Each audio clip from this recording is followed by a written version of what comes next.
All right, welcome back to Waste Some Time with Jason Green. I am Jason Green, bringing you brand new interviews right here on YouTube. Make sure you subscribe, click on the Patreon link in the description.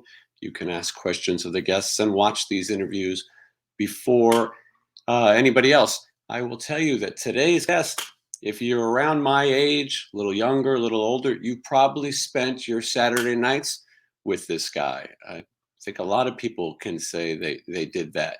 Saturday nights, midnight to 3. You probably spent more time with Riki Rachtman that you spent out on dates and things. And love him or hate him, he brought you rock and roll music in a time when you were looking for hard rock and heavy metal. It wasn't as accessible.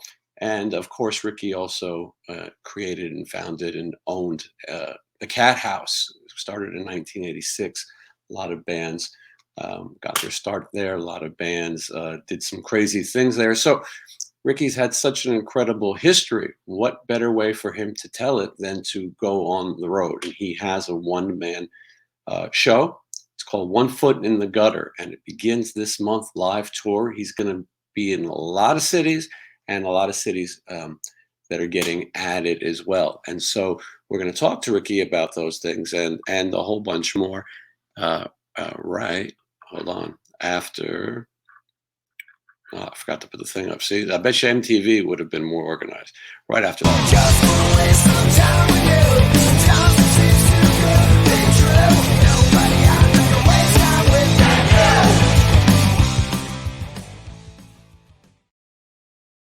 you. All right, let's welcome Riki Rachtman. I like your intro song. That's a really good intro song. Thank you, Riki. I appreciate it. I played bass on that song, and it's Richie Ramone, who was in the Ramones. He played drums on it. Yeah, even just because he played the drums, it still had a very Ramones feel. Yes, it definitely helps. A song called "I Just Want to Waste Some Time with You," and somewhere there's parentheses and a nod to punk rock. I'm from New York City originally and grew up listening to the Ramones and the Heartbreakers and the Dolls and some of those great bands. I want to mention that cathousehollywood.com is the place to get tickets for the upcoming show. It's also where people can get Cat House merchandise. Fortunately, they can get it because if you try to go to eBay, you're either going to pay a lot of money or you're going to find a bootleg. So, and the bootlegs, let me just tell you, our shirts are made in America. Our shirts are screened in North Carolina and shipped out of my office. And the bootleg's crap. And I mean, I know anybody's going to say that if they have their own company, but our stuff is really, really good quality. We've never put out anything that was crap. And yeah, on one hand, it's like kind of nice that there's companies trying to knock off your stuff, even though it looks like crap. But on the other hand, it sucks because I mean, I see people. There was a guitarist, I think his name is Ben Cote, Cote. And I guess he's got quite the Instagram following. He's quite a guitarist. And I saw him playing guitar wearing a Cat House shirt. I'm like, that shirt doesn't look anything like the real Cat House shirts. And the thing that really sucks about the bootlegs is you see the bootlegs look like crap, and it's got my first and last name on it. So it's not like it's just they took a Cat House logo. It sucks when you see it, but if people want the real stuff, they can get it from me and nowhere else. yeah, and as you mentioned, you ship the stuff yourself. One of the things, Riki, that I like about you and that I think makes you qualified to have a one-man show is how candid you are and how honest you are. It's not just about the good times. A lot of down times, a lot of hard times, addiction issues, being broke, having to go to work for a living after being a star on MTV. You don't pull punches. You tell the truth, and I think that that's what makes your show stand out because it's not all the highs. Sure, there's great stories about fast cars and fast women and rock and roll, but there is also that other side. And when you look at your website and you see that you ship the stuff yourself, you got involved with coffee. Coffee could be the most pretentious thing in the world if you let it. Every musician seems to have coffee, but you have done it. Yeah, go ahead. Every musician seems to license their name to coffee. Right. That is different. My wife and I went to I love coffee. I was working with a coffee company before, like the kind of coffee craze. And I like small batch coffee. And I went to South America and we went to some coffee plantations, and we're like, let's just start our own coffee company. And I was approached by another company for licensing my name. And this company has every rock band you can possibly imagine with their own coffee. And one of the people is a friend that's in a band that I'm not going to say his name. Mhm. He just licensed his name to the bag of coffee, and he's been to my office and he's had my coffee. My coffee is the best. I'm there with the roasting. Me and my wife put the stickers on the bags. We make no money. And when I say we make no money, it's not because we're purposely not trying to make money. There's no money to be made because we do it all ourselves, and it's very small batch. We roast 50 bags, then sell 50 bags, and we'll build up. And we're not turning a profit, but we get free coffee whenever we want. And I like owning a coffee company. You know, we don't advertise. We're not on Amazon. It's very, very small, and it's a specialty coffee. And we even went to school so we could, went to SCA because we just really, really love it. Is it ever going to make us rich? Nah, it's not. But it's something that I just like to do. The t-shirt company, that makes me a little bit of money. It does. But the coffee company was just something that I know that a lot of bands did it. And the only other person that I know that really is involved with their company, to plug another company, is AC Slade, who plays in the Misfits, and AC plays with Lindemann from Rammstein, and played in Snot or Dope, one of the bands. I don't remember which one it was.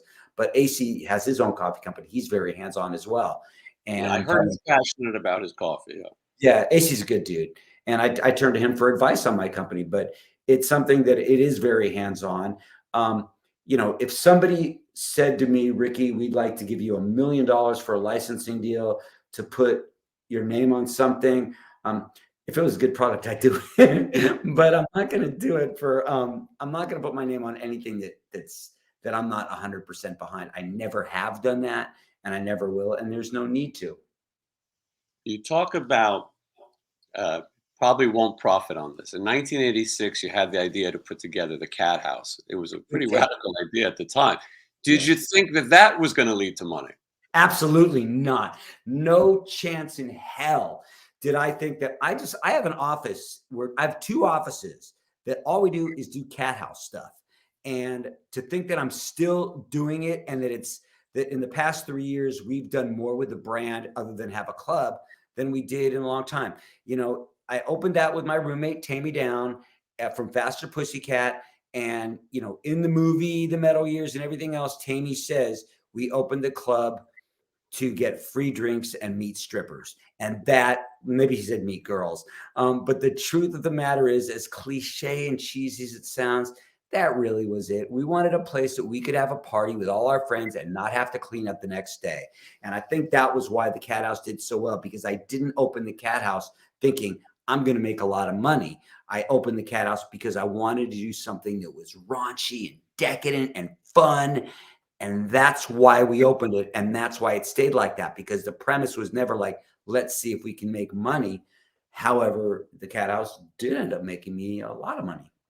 Yeah, and LA knew you at the time, but the world would learn about you from Headbangers Ball, and people started to research. Well, first of all, people go, "Who is this guy?" But as people started to research and realize the entrepreneur that you were, what an idea! We'll charge $5 at the door to start. I'll keep it. The club can sell their alcohol and do what they want. I'll make the door. It seemed like you were a bit ahead of your time. Um, what I did is, before the Cat House, I was making a living as a club DJ, and I was DJing at all these dance clubs in Hollywood. And I saw how they were doing it with trendy dance clubs, but it didn't make sense for me to do a dance club because that wasn't really what I was into.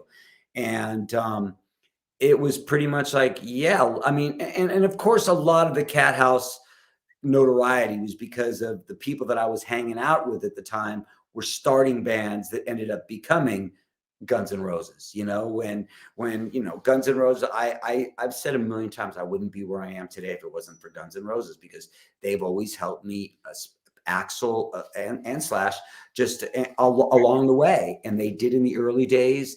And even today, when Slash plays, he wears a Cat House shirt, and that stuff helps. Yeah. But it was because I wanted a rock and roll dance club, and I want to drink for free, and I want to meet girls, because I wasn't in a band. I had no game. So that's why the Cat House was opened. And it just became something bigger and bigger and bigger till people talk about it today. Yeah, you did start as a singer, you did play in bands, and you had that interest. I was fascinated that you auditioned for Candy, Gilby Clarke's, way early band. I was totally shocked, I had no idea. Well, the truth is, this is before Cat House. Mhm. I auditioned for Candy, which for people that don't know, Candy was sort of like a Bay City Rollers pop rock fun band. And Gilby was in the band, and Gilby was out of the band for a while. And I auditioned to sing to do what like Gilby was doing. And Ryan Roxy was the guitarist. And I didn't get the job in the band, but Ryan and I became best friends from me auditioning to Candy. And then, I met Tammy, and I told Ryan, like, hey, I think Ryan went with me to Faster Pussycat's first show. And I remember telling Ryan, like, I'm going to open up this club with Tammy, because Tammy works on Melrose and he knows all these people. And that's kind of how the whole thing happened. But yeah, that was one of, all these things that happened that just kind of seemed to lead into where I am today. And a lot of those things were horrible things, but without those horrible things, I wouldn't be where I am today. Yeah, absolutely. I've heard you say before, when you're living in the moment, you don't realize that, this is a historic moment, or you're living in that moment. You don't realize that, like you said, 30 years later, people still be talking about the Cat House. Younger people talking about the Cat House, people who never would have ever had the chance, or people in other parts of the world who never would have had the chance. Uh, you know, it sounds bigger. I'm sure there's tons of people who say, I was there, when the truth is they probably weren't there. I think it's fascinating. How did you find Osco's, the club? Osco's was a disco that was used in the movie Thank God It's Friday. And during the disco era, it was very, very big. But it was like this tore up place, right kind of smack dab in the middle of Beverly Hills on La Cienega. And it was like just tore up. And I knew that parts of the club were open. And I went in there and I met with the club owner. And I remember the guy was like sitting back there and he's like, hey, would you want to do a promotion with this alcohol that's being released? They call it liquid methadone, and it's this crazy alcohol. I'm like, well, what is it? They're like, no, this stuff is really crazy stuff. And if we do a promotion, we could do it for the first night. I'm like, well, what's it called? He's like, it's called Jägermeister. And I remember that was the launch of Jägermeister. But I told him, I said, look, this place is falling apart. There's holes in the stairs. I'll let you keep the bar. Let me keep the door. And let me do whatever I want. And that's pretty much how it happened. And we stayed at that club for about a year until finally the whole place was demolished. I mean, it was almost demolished while we were there. You would seriously like walk and your foot would fall through the stairs. It was very dangerous. What was the first night at the Cat House like? The first night of the Cat House, I remember showing up, and back then I used to drink so much, and I did a lot of cocaine, and that was right before I got into crystal meth, because crystal meth saves a lot more time. Got to do coke like every couple hours. Meth, you just do it every 4, 5, 10 hours. You're good for days, bad for days. But it was okay. And I remember my DJ Joseph showed up in full like Ace Frehley paint with silver Bowie boots, and I was just like, awesome. And he was playing, and I told him, dude, play whatever you want. If you want to play T-Rex, play T-Rex. If you want to play Bowie, play Bowie. If you want to play the Sex Pistols, play whatever you want. Play Rat, play all the Motley Crue, do it all. And he did it, and there weren't hardly any people there, but Axl was there. And Axl just went on the dance floor and was just dancing by himself. And girls would go up and try to dance with Axl, and he would turn his back on him, and he would do his own little Axl dance. And it wasn't very crowded. And then the second night, I know this for a fact, there were only 59 people, but it was something that just felt magical, that felt like, Del James has said that the Cat House was a place for all the misfits to feel at home. Because if you go to the Whiskey or Roxy or Troubadour or Gazzari's or any of those clubs in the Sunset Strip, they've got security guards that work for club owners. Well, everybody was hired by me. So I made sure that this was a safe, fun environment where every single person there that worked there could have been there as part of it. So it became just a really, really good place to go to. And, you know, I don't, when I say that, Jason, I don't want to sound cliche, but anybody that went to the Cat House knows that this is true. There were so many beautiful women at the Cat House. And because there were so many beautiful women there, the guys in bands knew that. Because more girls knew that guys in bands went to the Cat House, more bands would show. I mean, it just kept on getting bigger and bigger. And it was like a place to be seen without being the place to be seen. We didn't do velvet robes. We didn't do the cool people. We didn't do all that stuff. It was just everybody was treated equal, but everybody was like on their A game, so to speak. And you allowed these people to have their playground. You didn't allow cameras. There wasn't paparazzi. People could go in there and do crazy things. A lot of those stories are in your show. People want to hear really some of those debaucherous nights. Go see Riki's one-man show. You'll hear stuff that you wouldn't believe could happen. And Riki, you as well as many people probably can't believe you survived that time period. I barely did. I mean, to be honest, I got so heavily into drugs that I barely survived it. And I had friends that didn't survive, but during the Cat House peak, I ended up getting sober in 1988, which is right while the Cat House was in the peak, and my addiction switched over to being obsessed with making the Cat House the biggest, best club it could be. And that launched to another club, Bordello, that was almost more decadent than Cat House. And it really was. I mean, were people having sex at the Cat House? Yes. To say, was it sex, drugs, and rock and roll? Yes. Were there some of the craziest rock and roll stories in rock history happened from things that happened at the Cat House? And I do talk about that. And after reading like books on the scene that talk about things that happened at the Cat House, I was like, it happened right next to me. That's not what happened. So I started telling some of these stories, and a lot of them are in my show as well. And it's not just, for people that haven't heard about the show yet, it is me on stage, and it is me with a lot of videos and a lot of photos, but it's also not like a play, but there's a part where it's my room when I was a kid, and I take everybody into my room where I'm discovering metal for the first time and discovering some of these albums. And it's very nostalgic, bringing people back, with just something as simple as what a telephone was. And it's people really like that part of the show because it's kind of funny to where we were back then. And that part's almost like a play. And the other part is just storytelling. And it's fun because I've done shows in front of crowds of 150, and I've done shows in front of crowds of 600, and it still feels very, very intimate because I'm looking at everybody's faces, and I'd like to think the show is sort of like, hey, come here. I'm going to tell you a story. Come on, hang out with me for a little bit, instead of like me being like, let me tell you about this album. It's very casual and very informal, and hopefully, reading the reviews, it's really fun. Yeah. How are you going to travel for all these dates? You got a lot of shows. You're known for riding your motorcycle. You've run cross country many times. You've raised a lot of money for charity. Will you do the motorcycle for the tour?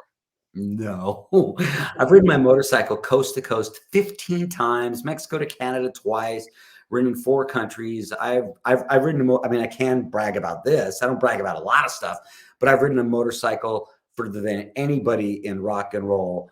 Now that we've unfortunately lost Neil Peart, he was the GOAT when it came to long distance riding. But I've ridden further than anybody, and that's what I've got going for me. But what I did is I ended up selling my car, which I really didn't want to sell because I really worked hard to get this car. And I ended up selling it and buying a minivan, because at first I thought, like, I'm going to get in a tour bus and we're going to go travel around all these shows. I'm like, tour buses cost how much? And then I was like, well, maybe I'll just rent one of those. I couldn't even rent a car. So I just said, I'm going to sell my car. I bought a minivan. My wife is my tour manager. We have my friends doing merchandise and lights and stuff like that. And we're booking cheap hotels along the way. And we're just driving to all these shows. And that's an adventure in itself. And, I've done 6 shows so far, and it was amazing. I have no idea what it's going to be like being on the road. I mean, I'm doing like 2 weeks. I think at one time I do like, 9 shows in 10 days. And then I come home for a little bit and then I go back out again for like another 15 shows. And then believe it or not, Jason, I got 4 shows in Australia and they didn't even get Headbangers Ball in Australia. That's like all about Cathouse. So we're kind of going to do a Cathouse in Australia. And then if everything goes good with these shows, because it is a risk, I don't know how this is going to go. I don't know if people are going to show up or not. But if they do, then what my goal is to spend all of August to hit the Midwest all the way to the West Coast. And I would love it more than anything just to get like, to do that. That's all I want to do. I really like it. I mean, if you wonder why a lot of these bands, and you might know better than I would, but you wonder why some of these bands keep on touring when they have all the money in the world. I think it's because you feed off that audience. Like this is all work stuff that we're doing to get ready for the show. But the second that I step on that stage, oh my God, it is so cool. Like I love talking to you and saying that I'm on tour. Like that's really fun to me. I like doing interviews talking about my tour because I've seen my friends do that my whole life and I never got the opportunity to do any of that stuff. So for me to talk about a tour is really exciting. And again, let's see how I do after 15 shows. I might say like, this is sucks, but I really don't think so because I really like it because I'm very accessible. I like to meet people and I really do have a good time. You get to see the country also in a different way when you're touring, from the truck stops to the local food to the local people. And you realize that there's so much out there that maybe you wouldn't have seen otherwise. It's also great. You're touring with your wife, Leah Vendetta. She's from the show Ink Master, for those who might not know. But if you're going to tour and you're in a happy relationship, it certainly makes the time go faster. Yeah, let's see how we are after 23 Right. shows. Check in. It's funny. Yeah. It's like I told her, I go, hey, Leah, and you're out there with me, so you don't have to worry about groupies or anything like that. And she just looked at me and goes, I'm not worried about groupies. I was like, oh, thanks a lot. Yeah. As we get older, somehow people aren't as intimidated by the groupies anymore. It's Oh, she's not worried. She's like, really, Ricky? You think there's going to be girls backstage? Okay. But she's going out and she's helping and I enjoy that part. And also because I have no problem admitting that I have real problems with being bipolar. And there are times that I just feel like crap and she kind of grounds me and tells me what's up and reminds me how lucky I am to be in this position, which I am lucky. I mean, to be at my age and to say I'm going on tour, which I've never done before, it's pretty cool. I think it's great, and I think it's something. In some ways, it's long overdue, and I think it's better than writing a book. And maybe you'll have a book at some point too. But I think there's something exciting because no two shows are going to be the same. You're going to have a different interaction with people. Different stories might come out. Somewhere in your mind, there's all kinds of things you probably forgot, even though you've told the story. Oh, wait, here's a new detail to it, and here's something that I never told. You're absolutely right. There's a part in the show. I mean, I don't like to give away parts in the show, but I talk about in my show when I was playing in a band for a little bit, a punk rock band, a lot of people didn't know, called Battery Club. And we were on tour and I told this story in my show about the night that like the door flies open and it's Dimebag and Vinny from Pantera and they're like Battery Club and all this stuff. And so they're telling all these, and so I tell this whole story about, how we went to the studio and everybody got all so drunk and this, that. Well, I just got transferred all these tapes over and I found the tape of when they were in the dressing room. And the truth is that wasn't altogether what happened. What happened is they showed up with a video camera and they were filming my show and like giving me a hard time. And we're all hanging out. And then we went to the dress and I'm like, oh my God. So what I did is I transferred it over. So when I'm telling the story now, you see us hanging out with Diamond Vinny and Rex and Terry Day, the producer, was there as well. So it's like, there's a lot of aspects of the show that, there's a lot of Headbangers Ball stuff in it because, people deserve to hear some of these stories of Headbangers Ball. And, the most asked about episode of Headbangers Ball is Alice in Chains in the Water Park. I found a tape of all this raw footage of us in the water park. So I'm playing that and I'm saying, look, we didn't know this at the time, but that amusement park was deadly. People killed people. You can People see a were, documentary about it, Class there's a Action. documentary about it. Now, when Class Action Park, the documentary came out, and I saw me and Allison Chains in that, I didn't know that people died at this park. I just would go on rides thinking, this seems kind of dangerous. And they let us do whatever we want. I had no idea that this was such a dangerous place. So we definitely talk about that in my show. At that point in your time at Headbangers Ball, and we'll go back a little bit, but it seemed like they were letting you get away with more. You were starting to be able to do more of what you wanted to do. Whereas in the beginning, it sure didn't seem that way. Wow, you are so correct with that. What I think a lot of people don't know is that most of the people that you see hosting other shows, being whether it's on VH1 or MTV or Sirius or stuff like that, is that those people studied broadcasting. They were journalists. I was the guy that owned the Cat House, and my first time with a microphone on camera was Headbangers Ball. So the first episodes, I was terrible. I was nervous, and I was asking the questions that they wrote, and so, and I felt very, very awkward. And then after a while, I got kind of like I think instead of asking who produced this album, it'd be more fun to get in a sumo suit with Jerry Cantrell or go skydiving with Dave Mustaine or do any of these like ridiculous things that we did. Did some people say like, oh yeah, you always being goofy? Yep, I was. I like having fun, and there were questions that I was supposed to ask, and I asked some of those.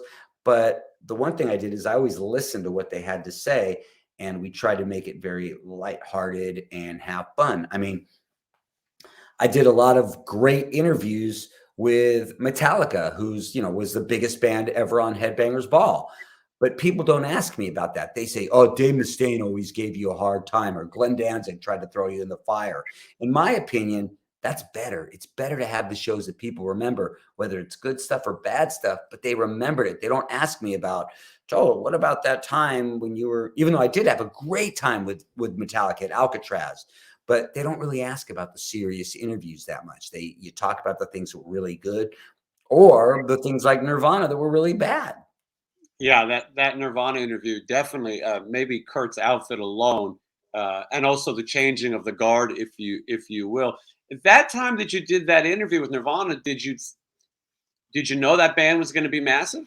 And they were already I pretty liked when Nirvana broke. I did like Nirvana. I mean, I used to have that album Bleach, and I used to play the hell out of that album. I loved that album, and even when when Nevermind was out and stuff like that, I liked it, and I liked Nirvana, and I think the way I felt about Nirvana was the same way I felt about Guns N' Roses in the early days, that I didn't think they would be that big. And I hope this makes sense when I say that. The reason I didn't think that they would be that big is because they were so good. And I use that for Guns N' Roses all the time. I didn't think Appetite for Destruction would sell that many records because Appetite for Destruction was such a good raw record. Like those type of records don't sell 20 billion albums, the vanilla stuff does. And with Nirvana was so kind of against everything else that was going on that I really didn't expect it to be so big because we didn't know what he was singing about, and it was about all this angst and stuff like that. So I am surprised. I mean, I knew that they were a good band, and I even said like, oh yeah, there's quite a scene happening now, and these bands like Soundgarden and Pearl Jam are really starting to get big. But I never thought that Nirvana would become one of the biggest rock and roll bands of all time. Just like I didn't feel like that way of Guns N' Roses. That's not to say that they didn't deserve it, not to say that they aren't phenomenal, because they're very phenomenal. But there's a lot of bands like Motorhead that never got that big, and they were still one of the great rock and roll bands. Yeah, for sure. Talent isn't always recognized, and sometimes we think these are our little private bands because we're never going to see them get massive. And when it happens, it's pretty crazy. And sometimes when the bands that we really like get really popular, we hate it. And then even if their songs sound the same, we say like, well, they just sold out. It's like, no, they were just doing like if I mean, honestly, I'm not the biggest fan of the Metallica Black album, but it was good. But if that album didn't do so great, people would have thought like, oh, that was the greatest. You know, a lot of people really did like that record, but there's a lot of albums that, because they were so big, like I don't want to hear that when it comes to hits. I don't want to hear Welcome to the Jungle. I don't want to hear Enter Sandman. I don't want to hear the hits. Yeah, I completely understand, and you can hear them enough, especially at that time when MTV was playing songs like that all day. I worked in a record store in the Village in New York, Revolver Records, and MTV was on TV all day and all night, and you would hear. And it was interesting though when you had like Dial MTV, you would have, let's say a Slaughter or a Guns N' Roses or a Stryper with a Right Said Fred and a Janet Jackson and some of these. It was an interesting time. Rewinding, and I think most people watching know that Axl Rose really made the call to MTV to set up a meeting for you. As you said, a guy who has no experience in journalism, no experience broadcasting, and you got the interview. Did you think there's no way they're going to hire me? It was just kind of like, it was such, for me, it would be getting the greatest job in the world. So it just seemed too surreal. Like let's say if somebody said, in 2 years, you're going to be doing your show in front of 4,000 people, I'd say, and that's just too great. That's just too amazing. I think, and Headbangers Ball is even bigger than that. So I don't know if when I did my audition, I was so terrible. So I didn't really think I'd get it. And then, I mean, I still can't believe I got it. I didn't think it was going to happen. It really was very, very surprising and very surreal to go places and have people know who I am or know my name, whether they like me or don't like me. It was just very weird. And, I've told the story a bunch of times that when I went to the airport and somebody said, Riki Rachtman. So I walked over to say, hey, man, what's happening? God, I'm sorry. I don't remember who you are. And he's like, dude, I just saw you on TV. Oh, yeah. Like there's people that call my name that don't know me. And my whole thing was, I thought if you said my name, you knew me, but I forgot like my name. This is going to sound really weird, and I hope this doesn't sound really pompous, but the word Riki Rachtman, you got to understand, that's just my name. That's my name.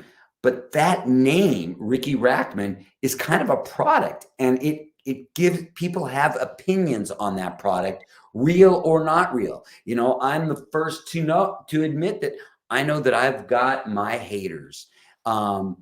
And some of it's justified. I think a lot of people just don't know me. And if you know me and you hate me, then that's okay. That's totally okay. But the fact is, like, very few people are neutral about me. Like a lot of people, they either feel one way or don't, or feel another way. And these are people that don't know me and don't know anything about me. But it's just really weird when all of a sudden, like, my name isn't my name anymore. It's like a product. And I hope that didn't sound really, really like, egotistical when I say that, but it's kind of a weird thing because, I'm not a household name, like a real famous rock star or something, but still a lot of people know my name enough that I can go out and play just me talking, Yeah. and it's really weird when that happens. Well, and at that time, you had your local thing in Los Angeles, but at that time, you're going all across the country, Headbangers Ball. You can't go to a rock concert anymore without somebody knowing Riki Rachtman. They see you on their TV. People would wait all week for Saturday night at midnight to see the Headbangers Ball, and the guys before you that they had obviously were VJs who weren't as savvy in metal. Adam Curry, you put a leather jacket on him, you make his hair big. He's the host, and I think a lot of people didn't necessarily relate. Although I have my jacket on in my living room, so maybe I learned it from him. But you had authenticity, the endorsement of Axl Rose and other musicians, owning an authentic club, famous video shot in your club, the Metal Year shot in your club.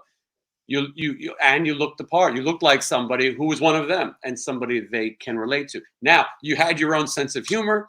You had your own delivery. There were bands on that it was apparent you probably weren't a huge fan of, and so some people might have disliked you for that.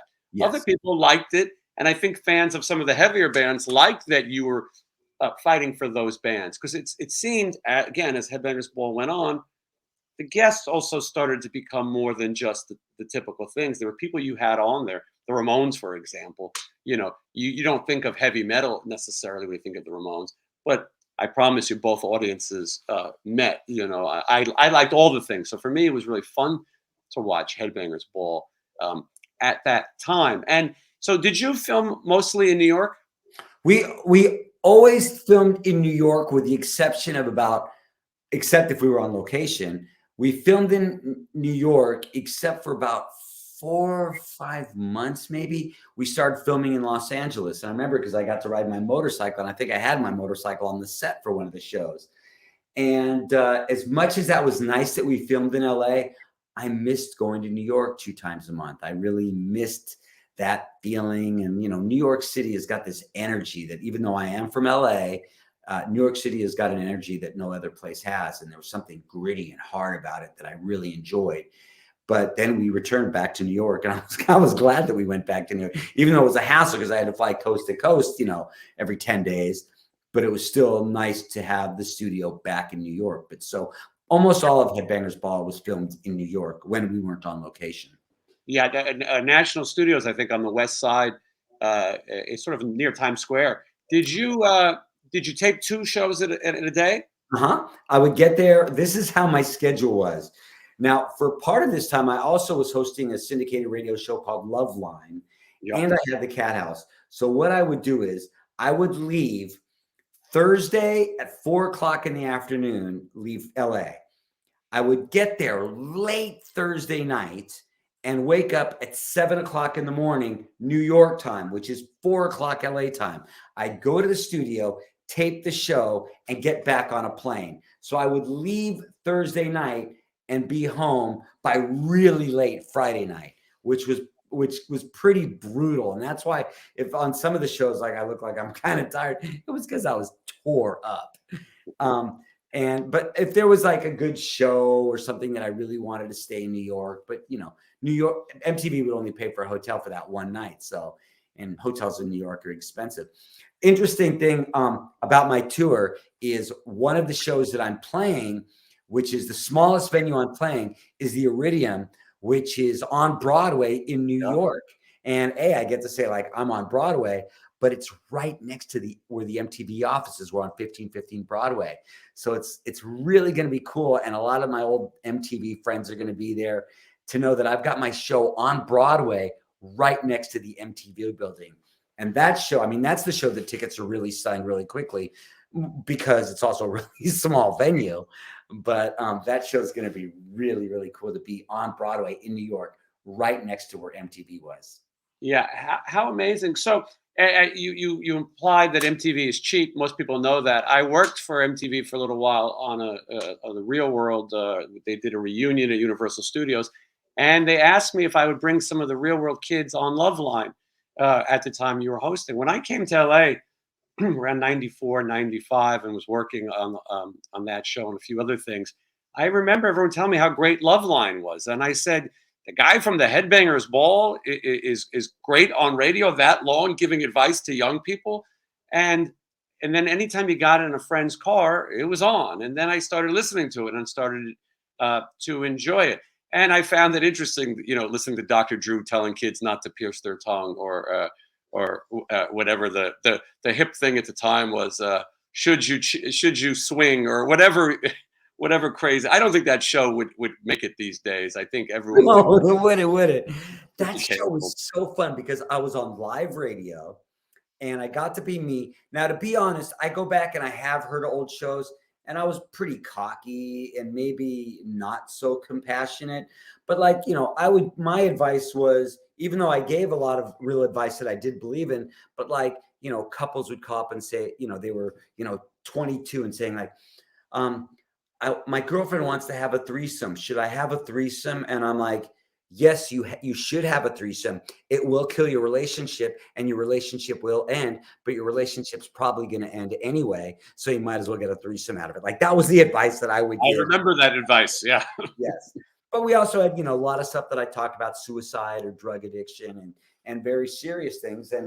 And that was real good for me because I would do it 5 days a week. I would talk, I was on live radio, and that led me to starting my own talk radio show where I would have everybody on, called the Triple R, Riki Rachtman Radio. I had any guest I want on that show. I'd go from like Quentin Tarantino to Ronnie James Dio to Tammy Faye Baker to anybody. And that's really, even though I listened to that show too, and listened to the, I think I'm a totally different person than I was back then. And I was very, very cocky because I was dealing with a lot of personal issues. But that show really helped me a lot, with being on live radio and doing talk radio, which I learned a lot. I learned a lot from that show. Well, yeah, and that's what sort of made you sought after, because from race cars and wrestling, and people started to think of you as a broadcaster. You were no longer just the guy who played the heavy metal videos at midnight. We went on the. I stopped by that studio. I was filming some B footage for the Real World Reunion, and it was Julie the Virgin from Alabama first season. Puck must have been there, and we had one other one, but it was really fun. And somebody called in and had a question for me. And I didn't expect this. And they said that they knew that I had written porno movies, which was true. In the 90s, Ron Jeremy hired me to write adult movies. And Dr. Drew said one of the best things. He said, "You write the stuff that people fast forward past." And and he was probably right. In my mind, I wanted to believe they watched the dialogue and they fast forwarded Right. past everything Right. else. But to watch your work and to see that show, I was a fan of Howard Stern growing up. I thought that the Loveline show was a good show, and I think people didn't realize that Dr. Drew wasn't like Dr. Phil. He was a real doctor and could give real advice, and especially on addiction as well. And so I think for a lot of young people, I think those years, Loveline went to MTV also for a little bit. That's I when I think, left it. What yeah, happened was MTV offered me and Drew the Loveline TV show, and I ended up turning it down because I didn't think it worked as a TV show. So they put in Adam Carolla, and then they wanted Adam Carolla to start working with Drew. So they had Loveline was Drew, Adam Carolla, and myself. And it didn't really work. So I decided to quit the radio show and start my own radio show. And they went and did TV. And it turns out that I was right. The TV show didn't work. did not work. No. But Adam Carolla went on to great success, and Dr. Drew has as well, obviously. Yeah, no, everybody from that little organization. And like you said, the Loveline show, you would tape it at night and people would show up, and you could have this massively famous person show up into this studio in the middle of nowhere at 10 p.m. or whatever. So like I said, it helped build your brand. People were knowing you as a broadcaster and knowing you for other things. These are all stories that will be in the show. I want to make sure people know that. I don't want to, give everything away because Well, I people, haven't. Believe me, I'm very cognizant about not giving away stuff in my show. yeah. We're looking at the dates right here. One Foot Yes. in the Gutter starts March 29th. These dates go through May 20th. I think there could be more, Ricky, right? If people show up, I mean, after the Atlanta show, May 20th, I'm going to Australia for 4 shows. And as of today that I'm sitting here doing this interview, I don't have any more shows lined up. But if you notice, they're all on the East Coast. Mhm. So the goal is if these shows go well and people go to these shows, and it all depends if there's a demand for it. This is something kind of unique that people aren't really sure what it is. And if the shows go well, which so far it looks like they are, I am anticipating August being on the road and, of course, hitting places like Texas and Washington and Vegas and, most importantly, LA. I would love to end my tour in LA and maybe film it. Yeah, That would be ideal. probably make a great, DVD or live broadcast at the end. Ricky Rachtman, One Foot in the Gutter, an evening of unbelievably true stories of rock and roll, sleaze and debauchery. I mean, what more could you ask for in a good show? I guarantee you that audience of yours is going to be a lot younger than than you expect. It's not just people who watch Headbangers Ball.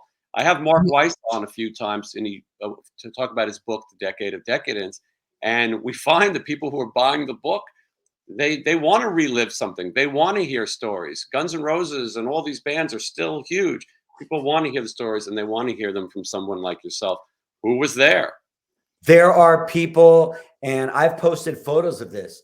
There are people that have gotten Cathouse tattoos, and there's a girl that's got one foot in the gutter, one fist in the gold with my signature tattooed on her. And there was a young photographer that was a show that got my signature tattooed on her. And I would say probably half of the people that go to my show were too young to watch Headbangers Ball, which is just mind blowing. It's just so great. And there's a lot of, a lot of people are my age, but there's a lot of people there that didn't get to be part of that. So they look at this old man up there reliving an era that, it's an era that will never be repeated and could never be duplicated. And as our culture changes, it seems more and more distant from that lifestyle that we used to have back then, and more that is never going to be repeated. Yeah, as our cultures become sort of woke or canceled, and you want to hear a time when that didn't matter, you'd have to work really hard to get canceled in 1987, 88. Oh my God, in the Cathouse, it was, just me, I'm telling a story out there about how the women used to dress and the this and that. And it sounds like I'm like talking about these, degrading women dressing like strippers, but they were women that owned businesses. They were women that were school teachers. They were women in very powerful positions that felt like, hey, this is fun. I'm going to just dress like a stripper and a whore, and I'm going to go to the Cathouse. That doesn't mean I am a stripper. It doesn't mean I am a whore. It doesn't mean I'm sleeping with anybody. It just means that I'm going to have fun. Just like if you went to Wild West night and you want to wear a cowboy hat, that doesn't mean you're going to ride a horse home. If you go to the Cathouse, everybody wants to look like a rock star, and everybody's going to be a rock star. And there might be a guy there that wears a suit and tie and goes to work, but that day he's going to put on some ripped up jeans and eyeliner and just get a little more decadent than he would on his other days. And that was all acceptable. But now you say that stuff and it's like, oh, that's so bad. I'm like, no, it's not. It was really, really good. And it was healthy in its unhealthiness, if that makes any sense. I think it does. Ricky, you bring up women. I got to ask you, there's a website called Who Dated Who, and they will tell you who you've been in a relationship with. I find some of these hard to believe, Ricky. I don't believe you dated some of these people. Some of them are not true, but go ahead. Yeah, but so okay. So there's 8 on the list. Now, 2 of these people you were married to. 3, right? Have you been married 3 times, Ricky? Yeah. Okay, so that we know those are true. But did you date Tracy Lords? No. And I've never ever. This is the end. I don't know why it says that. In 1992, they claim. Okay. The whole extent of me and Tracy Lords was at the Cathouse 5th anniversary at the Hollywood Palladium. Her and I walked on stage together, and she introduced me on stage. I have never had coffee with Tracy Lords. I have never spent maybe more than 2 minutes talking to Tracy Lords. I don't know where anybody came up with that, but that's so far from the truth. All right, so we know that one's false. I thought it seemed a little ridiculous. Here's one that claims you and this person are separated. I don't believe this one either. Nina Hartley. Nina Hartley? The ages don't seem to match. Nina Hartley was okay. Are you sure you're on the website, or is it a website of Riki Rachtman and old porn stars? Well, so that's what Nina Hartley and I did a pilot for a radio show for Rick D's production, who's this big radio guy. And we worked on this show together, but there was nothing with me and Nina. That one I didn't even know. There was nothing. There was more attraction between me and Tracy Lords than there was with Nina Hartley, and we know there was nothing. Oh my God. Are you sure there isn't one that says I dated Ron Jeremy? Well, let me keep looking. Okay, Um, no. now, now, Janine Lindenmulder, you did have a relationship with him. That one, Yes. you spoke about. You were with her for some quite some time, Yes. and Janine was on the cover of the Blink 182 record. I think a lot of people know her for that, and as well as being, she was one of the top adult film stars. So we know that that one is true. Right. Janine and I lived together. Uh, we probably were together 4 years maybe, and it was a very, very toxic relationship. And I'm not saying that bad about her. It was just her and I, we would bicker. And, that was also at a time that I went from making a lot of money to going bankrupt, to getting in trouble and going to jail. And it was a very, very dark time. And her and I, um, butt heads a lot. And it wasn't, and I'm not saying it was all my fault, and I'm not saying it was all her fault. I wish her all the best, and she's a very good person, but our relationship had a lot of ups and downs, and a lot of downs. Yeah, That is true. and in your show, we won't give away too much, but in your show, you do talk about your arrest. You did have an altercation at the radio station over somebody talking about Janine. Ultimately, you were arrested, and that is in the show. We'll let that one. We'll let people go out and see it and hear it. But it's I remember when that happened. It's a crazy time. And okay, listen, we know that one's real, but I don't think I don't think these next two are real. Well, let's Linda Lovelace. Oh my God. They just keep getting older and older. I've never met Linda Lovelace. I don't Come think on. anyone met Linda Lovelace, to First be you honest. started with This is Tracy Lord. Tracy Lords was like a porn star in like the early 80s. Then Nina Hartley was, I think, a porn star in like maybe the late 70s. And now Linda Lovelace, I think, was a porn star like when I was like 9. No. probably early 70s. I Deep think Throat. Linda Lovelace was the first porn star, right?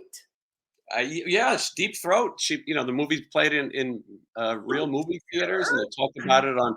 It's an No, she's like 30 years. She was like 30 years older than me. she's gone now as well. She's passed. But when I read this list, Ricky, I said this is all bullshit. But wouldn't it be great if you like? Yeah, I was with Linda Lovelace. I said we got to try. No, I mean, it was, yes. Have I had porn star girlfriends in my checkered past? Yes, I definitely have. But it's funny that they pick ones that I was not ever met, and that they're picking like really old ones. So no, that's not. I didn't know that. Oh my God, I need to check this website. I can't. Yeah, Are there and then more? the last one of the porn stars. This one might be true, and maybe you talk about it. Don't Savannah? Um, uh, Went out a couple times. Right. I Okay. dated, went out a couple times. Very, very sad story. Sweet girl, but it was never a relationship. But I dated her. I went out with her, I think, twice. And the reason that I went out with her was because she was Pauly Shore's girlfriend. That's Were you not getting along with Pauly Shore, or? And I didn't like no, because I think Pauly Shore was going out with one of my ex-girlfriends. So I said, well, screw him. I'm gonna screw his girlfriend. I think that's kind of what happened. I don't remember. But well, okay, well, that was at least closer. Yeah. But wow, Linda Lovelace and Nina Hartley. Jeez. I mean, I Did it say I, tormented did it say I dated Kay Parker too? K4 and Sika. Right. I tour managed Stephen Piercy, and the other night we were in some random city in some random hotel, and I pulled this list up for him, and he said no way to a lot of them, or he would say Robin Crosby did it, and I might have been in the room or something along those lines. But it is funny how they associate these people. These older adult film stars really make no sense. Then they do have your marriages on here, which are accurate. But it's so strange that out of these 8 people, maybe 3, and of course your current wife, Leah, who's obviously she obviously can put up with you doing a live show talking about your life and your past life. That's why I didn't think it would offend you to read that. No, I mean, I I don't want to bore people with my complete goo goo gaga in love with my wife, and I've been with her for over 5 years now, and we still this morning we're making out in the living room. I mean, it's just like she is. I don't. If I start going on, you guys are going to be like, oh my. Ugh. Let's talk about porn. But Leah, and the fact is, she's drop dead gorgeous. She's French, and she's like the best tattoo artist there is. It's like I scored, and she really helps. She's helped me a lot with some of my problems and helped me. So I'm very very lucky, and she knows that I have a filthy past. But I'm glad she never saw that website because I'd have a lot of explaining to do. Yeah, she was. Who the hell is Linda Lovelace? And as I said, the show starts at the end of this month, and a very human show. And I think that I always say it's not the biggest celebrities who I've had on this show, and I'm sure you feel this way about the people you've interviewed. It's the people who have the best stories and they have the most human stories that you can have a conversation with, and you're interested in their lives. Your life is filled with highs and lows. Sure, you were on MTV, and people knew you, and you could go out and date famous people and do all these things. But there was also times that you talk on the show when you were broke and went back to work, and the struggle that goes and getting back out there and being able to now do this, to be able to go on stage and talk about your life. It's not something you're doing just for money. You say it with most of your ventures. If you don't believe in it, you probably wouldn't have done it.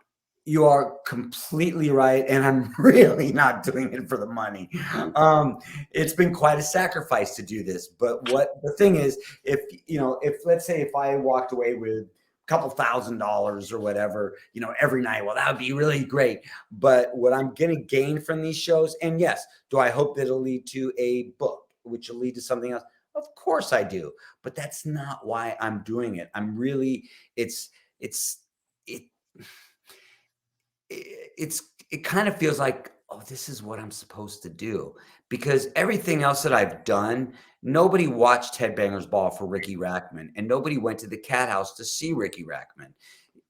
So this is something that if it's good, I will take 100% of the compliments. It's good because I did good. And if it's bad, then I get 100% of the blame. And I can't blame it like I didn't pick the videos, or the air conditioning isn't working in the club because this is my show. And that's why I'm working so damn hard, making sure that this is a show that even if you weren't into the metal scene, you're going to go there and you're going to be like, oh my God, this is awesome. I mean, all I have to do is go on social media and read the reviews of the people that saw the show. It's and I didn't even make up all the reviews. So there's some really good stuff on there, and it's really, really rewarding. It's more rewarding than anything I've ever done.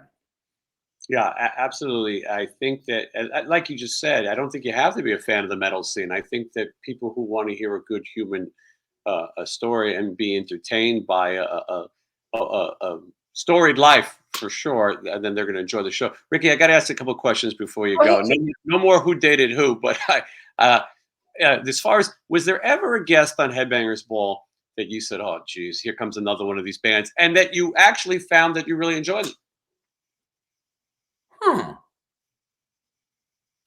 Because you had to interview whoever the labels sent to the, I would go as far to say, and I hope this doesn't come off wrong, but I think when Jackal came on, I thought, oh, here we go again. There's Dangerous Boys, there's everything else. And then I saw him live and I really liked him.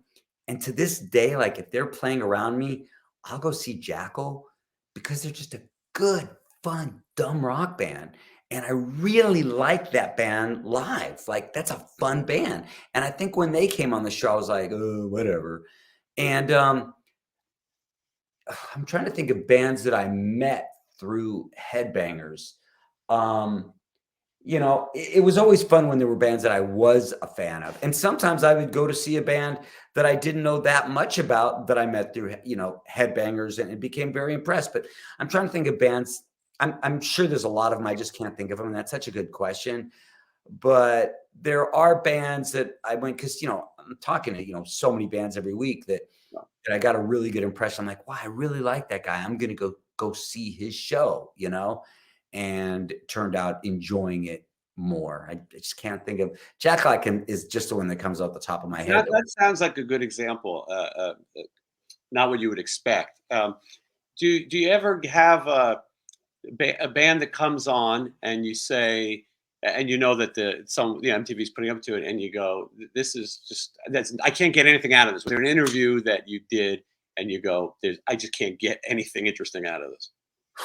When I had to interview Michael Schenker on my first week, it was freaking horrible That because sounds fun. it was so terrible because I had just started on MTV and all he was doing was like, he had his guitar and he was like, and I'm like, so tell me about this. And I was getting like really aggravated. Like, it wasn't like funny. It was just kind of irritating. I thought when Marilyn Manson was on Headbangers Ball, I didn't think that he was being, I come from a punk rock background where I've seen it all and I've seen some shocking things on stage. And when somebody comes on with, scary makeup and there's two guys behind me and they're making out, I'm not like, oh my God, I'm freaking out. I'm like, okay, I get it. You're going for shock value. And I think that was kind of like I was like, dude, if you're trying to be like scary, shocking, you're not. And that's not to say that I don't like Marilyn Manson and that I don't think he's a great artist. It's just, it seemed that he had never met me and he thought he was going to really make me feel uncomfortable when I really wasn't that uncomfortable when they were all kissing and doing all these things. That was kind of a little bit irritating, that interview. I would say that interview was like, this is just not going anywhere. Like I'm just like, would this please end? Because they're trying so hard to be like, oh, I'm spooky, scary, But then there were other people that came on the show, like when Peter Steele came on the show. I thought Peter Steele was going to be all spooky, scary, and that dude. I mean, you're from New York. I don't know if you knew him or not, but I didn't know him personally. I've had the guys from the band on the show, Johnny Kelly. And he was so funny. He was, and I didn't expect that from him. And he was a really funny guy. And I thought he was going to be like spooky, scary guy because he's all like, right. And he wasn't. He was really cool. What about Ricky? Was there ever a video that you said this video is a piece of shit? Like, I mean, I'm sure it was a lot of them, but was there one that you watched and just couldn't believe that this video was? There's a million of them. There were a million of them, and I couldn't say stuff. Everybody knows. Well, all my friends know that there were bands on Headbangers Ball that I hated. And now, 30 years later, I still hate them. I think they're horrible. And they know I do not like them. And I think their fans know I do not like them. So they like to rip me to shreds, which I really don't care. But I'm not going to say names because I don't talk crap about people anymore unless they really deserve it, unless they've done something outwardly to hurt me, and then I will lash out like. But as far as bands that I don't like, just because I don't like certain bands does not mean they suck. It means that I just don't like them. For example, I'm wearing an Amon Amarth shirt. I know a lot of people of my generation that might not be fans of them, that might think like, oh, they're just these Vikings that growl. And I go to their show and I'm like, no, they're these Vikings that growl. Like, I have so much fun at their shows.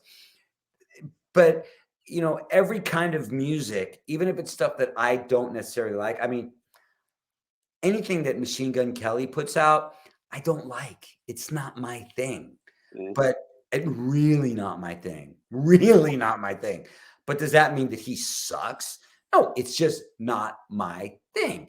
For other people, they might really like that. So he's really good at what he does. I look at a band like My Chemical Romance, who is got to be one of my top favorite bands. And a lot of my friends like, how do you like that emo stuff? No, it's not emo stuff. Listen to it. They're a great rock and roll band.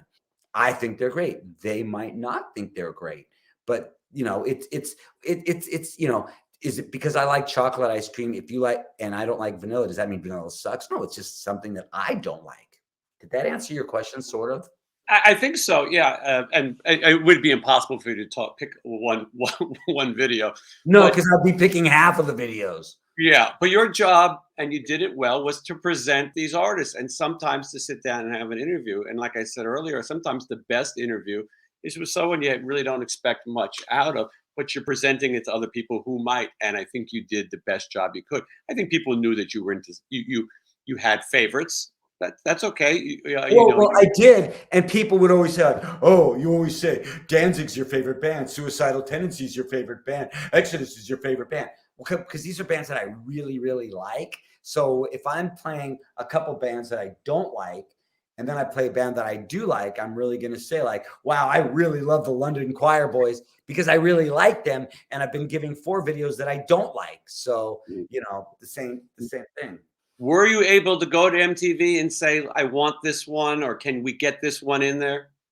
I got to pick one video in my entire career on MTV, and that was for my birthday, and it was Motorhead. That was which they probably would have played anyway. Motorhead is my favorite, my all-time favorite band. And I never got to pick videos ever. I remember we had this band Aversion, and I was like, I like this band Aversion. Can we play this more? And we played it once, but then we never played it again. I didn't get any say in anything ever. The only thing I did do is when we were playing a lot of like kind of mainstream heavy metal rock, I said, let's take 3 songs and just play thrash, and let's call it the Triple Thrash Threat. I made up the name Triple Thrash Threat, and we played 3 thrash songs in a row and then go back to regular stuff. That was my idea. And we did use that idea for a little bit, which was really, really nice. But sometimes Headbangers Ball gets a bad rap that's very undeserved. It's like, oh, they played nothing but hair metal. Oh, they played nothing but death metal. Oh, they played nothing. And sometimes I look at the playlist and I'm like, wow, like I didn't remember that we had the Bad Brains on, that we had, Chuck from Death on, and we had the Cro-Mags on, and yes, we did have the Poisons and the Slaughters and the Warrants and the Wingers, but in one hand, that should really be, commended that we had such a wide variety. I mean, I love Skid Row. I love Slayer. I love both. I'm glad that we got to play both of those. And I don't know if it wasn't for Headbangers Ball, I don't know if I would have really enjoyed Skid Row's music as much as I did. I'm glad that we played Cinderella, because Cinderella is one of the greatest, rock band. I never, ever, ever, I do not say hair metal. I hate that term. Right. But was one of the great rock bands of that era that didn't get credit because I think they were pigeonholed into this because of the costumes or stuff. But Tom Kiefer is such an incredible talent, and I liked all that stuff. And today, I might be listening to Lamb of God, and then I might be listening to Faster Pussycat. I love rock and roll. I thought when I grew up, that's how it was. I really loved punk music. I liked all the hard rock bands. I liked the heavier bands, and I wasn't forced to choose. There's some clicks where people say, you gotta like this or that. I find younger people who are finding music, they find it more organically now.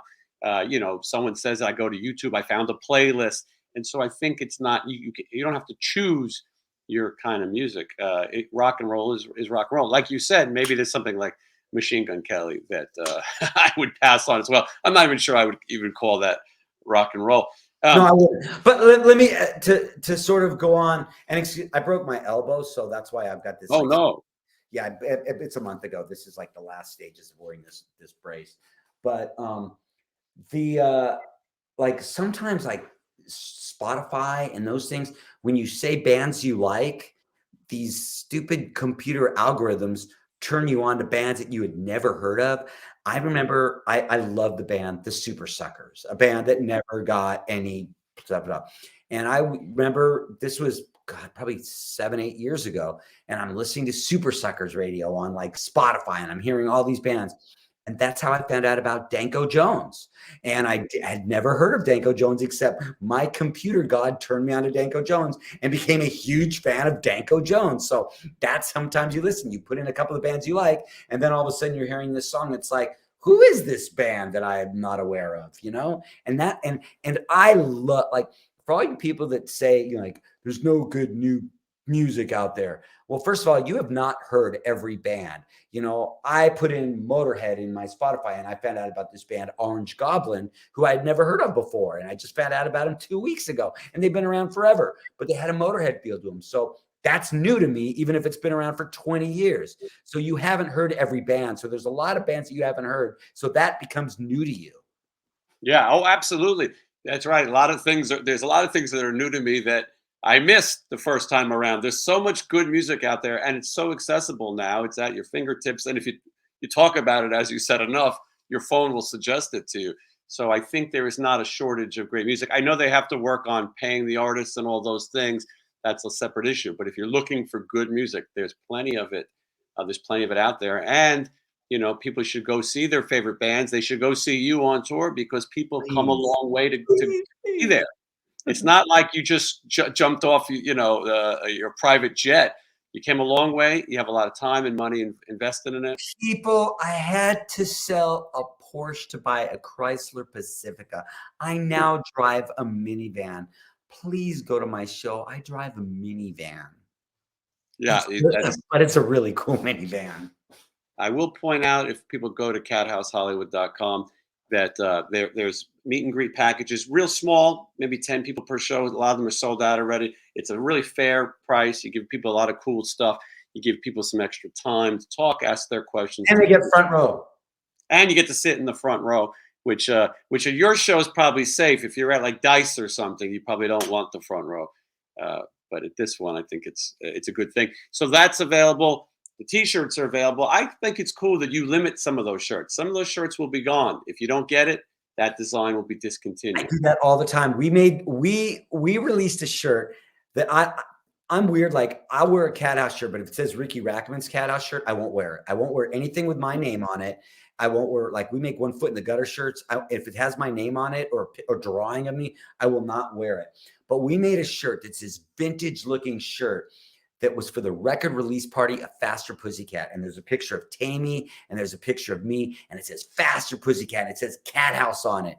And they went so good. Now, like, all we've got is mediums and there's like 10 of them left. And when they're gone, they're gone. We're not going to make them anymore. And I really like that. Oh, look, there's some of my stuff right there. I saw that Faster shirt yesterday, and I remember thinking that this is a pretty rare shirt. I didn't know that there was ever a Faster Pussycat. Yeah, we did. It was a Faster Pussycat Cathouse shirt, and it's all we have Headbangers Ball stuff. Yeah. And it was all on that one. The white long sleeve one just came out today. Okay, And nice. yeah, that I don't know if people are going to buy that one or not. By the way, my whole marketing and designing company is me. So who knows if people are going to buy what people are going to buy until I put it out. I think it's right there. There it is. That shirt right there. That shirt right there. There's a picture of me and Tammy on it, and all we have is like mediums. And when they're gone, we're not going to make anymore. And we had another one that was, I think it might be right above that one. We made a Riki and Tammy's. Those are the sweatpants. We made a Riki and Tammy's shirt that was exactly like, not that one. That shirt right there. That one was exactly like the Riki and Tammy shirts. And as of today, there's only 5 smalls left, and it's $35. And that's a shirt that was like $50 because it's a vintage shirt. And when those are gone, we're not going to make anymore, because I think it's cool that you can have like certain things that people aren't all going to have, and our shirts are made in America, and it's me and this girl Karen that fills all the orders of shirts. And there's a recent picture slashing one, and John 5 is wearing our shirts on the Motley Crue tour, which is kind of nice. Yeah. Before I let you go, I got to ask you, how did you end up in North Carolina? That's where you're living now. I was working in NASCAR, and I was going to North Carolina quite a bit. And I mean, I grew up in LA. I delivered scripts on a moped on the Sunset Strip. So I was in LA forever. And I ended up going to North Carolina, and I kind of liked it. And in Hollywood, I was living in a house on Laurel Canyon that the rent had gotten up to $4,000, and they were going to raise it to $7,000. I'm like, this is ridiculous. So I was like, let me go see what's in North Carolina. And there was like this beautiful house that I could rent for like $2,000 in like this really fancy neighborhood. So I went there and I tried it and I liked it. And then I was like, wait a minute, like I can actually buy a house with a boat slip on the lake, like for the price of a really cheap rundown condo. So I ended up coming down here. Leah moved out here with me, started working here, and I love it. And the truth is, I mean, I don't know how much time you spend in Los Angeles. LA is not like it used to be. Everybody's moving out. You know, some of my best friends are moving out of LA, and it's it's not what it used to be, and it's so expensive. And at this stage of my life, I save so much money on mortgage that I can afford to fly to LA whenever I want. And you know, being in North Carolina, it's weird. It's like, wait, like I'm only like not that far from New York, and I can drive to Nashville, or I can drive to, you know, all these other places. So I really love living in North Carolina. I really do. And I miss LA, and I miss riding motorcycles with Gilby and Tammy. I miss that more than anything. But I love living in North Carolina. And as it turns out, the racing stuff went away, and I'm still here, and I'm not going anywhere. I mean, because of things being so much cheaper, you know, I have this nice big house, and I can afford an offices. You know, I couldn't do any of that stuff in LA. No way. Yeah. And it's now for me, it's about like, it really is about like, there are not people sleeping in my front yard, or I do not see, you know, we don't have Tent City in Mooresville, North Carolina, you know, and it's just the food is good, the people are nice. I just don't talk politics with my neighbors. Yeah, I get you. I understand 100%. You did LA, you know, as you said, you did it, and the stories live. And every night you recreate some of that. But as you said, it is not what it was. You can't go home. Things change, and sometimes for the next chapter in life, it's better to explore something different. And as you said, you are located where you can go to different places. You can always visit, but it's not going to be the same as it was. So you might as well get your money's worth and be happy. And now you're going to be on the road, so you're still going to be all over the country discovering new places. Go to cathousehollywood.com. Get tickets. Tickets are on sale. They're all on the website. See Riki when he comes to your town. And take a look at some of the reviews. As he said, you'll see that people have really enjoyed this show, and not What just show fans. are you going to get to go to? I got to look. You know, this is a tough schedule for me, so I have to look at my dates with Stephen Piercy and Right. see if there's a city that we're overlapping, because I'm in Las Vegas right now, Okay. and although I do think you're going to have a Vegas date, it has I to have happen. to. And by the way, I did Jamie Josta's show the other day, and I Mhm. just went off and praised Steven so much, because I think Steven, I like Steven a lot, and he's just a good dude. And my God, that band has got hits. That band has got, Steven has got so many hits, you know? I think people forget how many hits that band has. I get in trouble because I say that I think Rat has better songs than Motley Crue. I say if you go song for song, the Rat songs are better songs. Motley Crue had some big gimmicks, but also if you think about Motley, do they have that one giant song they're known for? Okay, Home Sweet Home, you know, Dr. Feelgood. But I just feel like there's not enough of those. I like the first two Motley records. I like the first two. Of And then course. after that, there's a couple songs on each record that I like. But with Rat, I pretty much liked everything they did.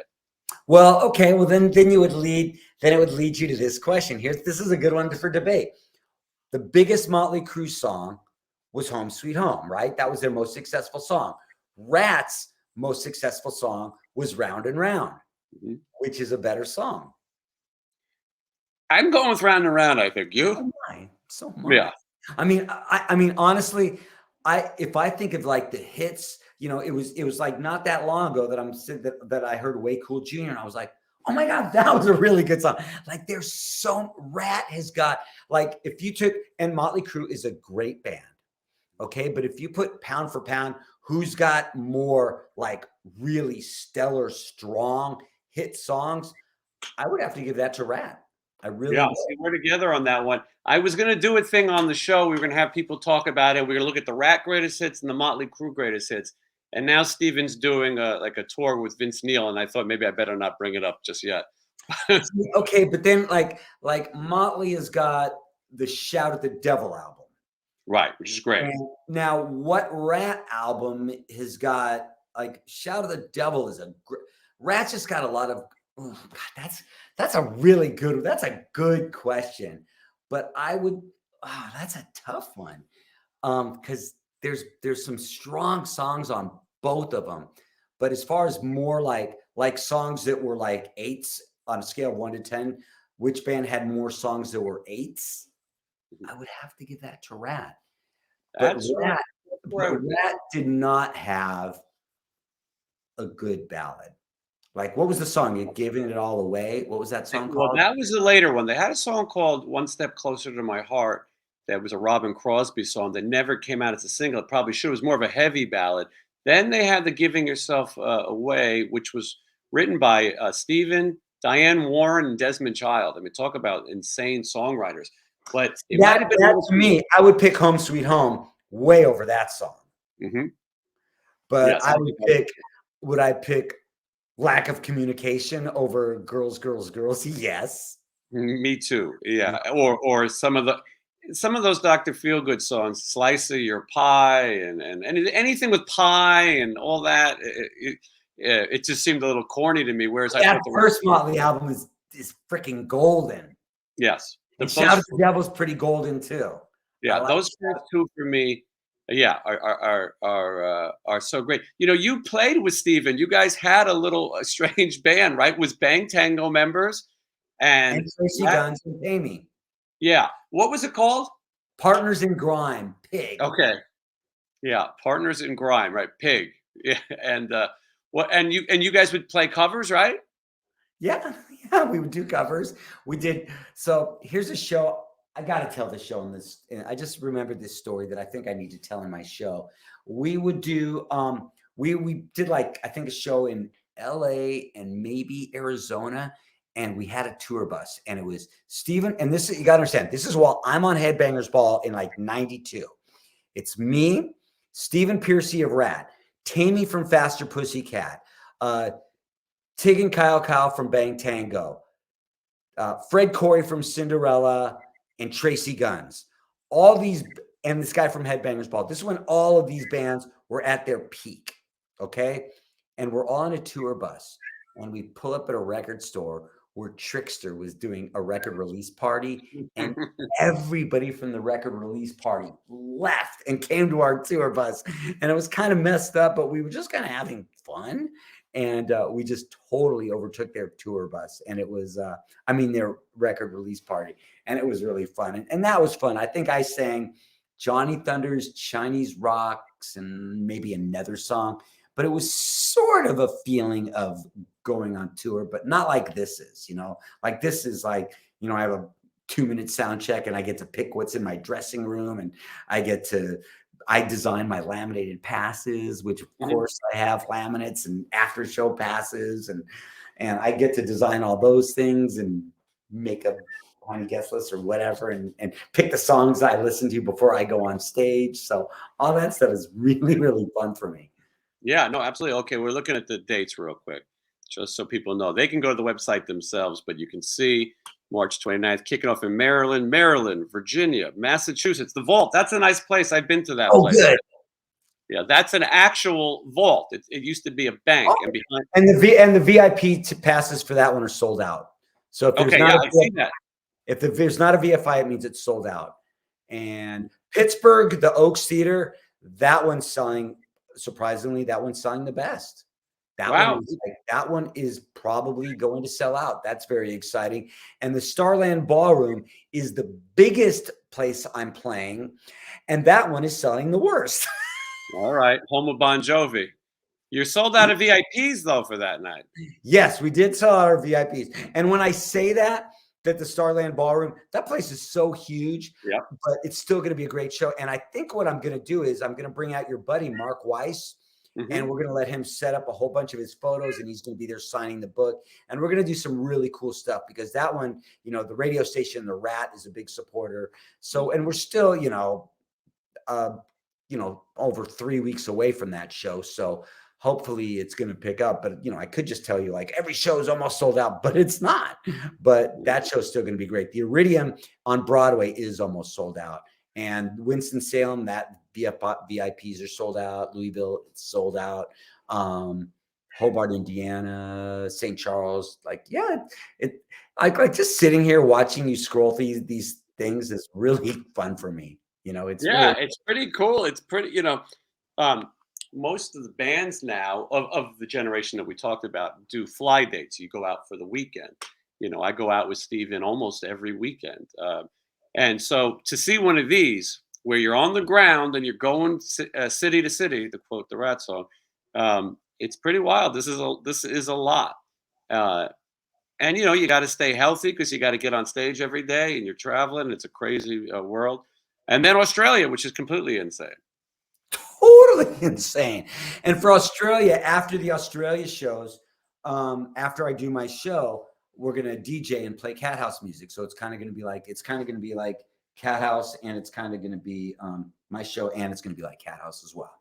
Yeah, that's great that you make it a package, that there's other things happening each night, and you never know what's going to happen. You never know which story is going to come up. Things trigger memories, as we said.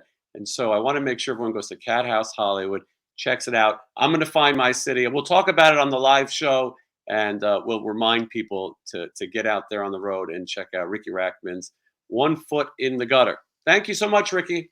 Jason, I had a really good time. Thank you. I appreciate your time, and thank you everyone for watching. And we'll see you again soon.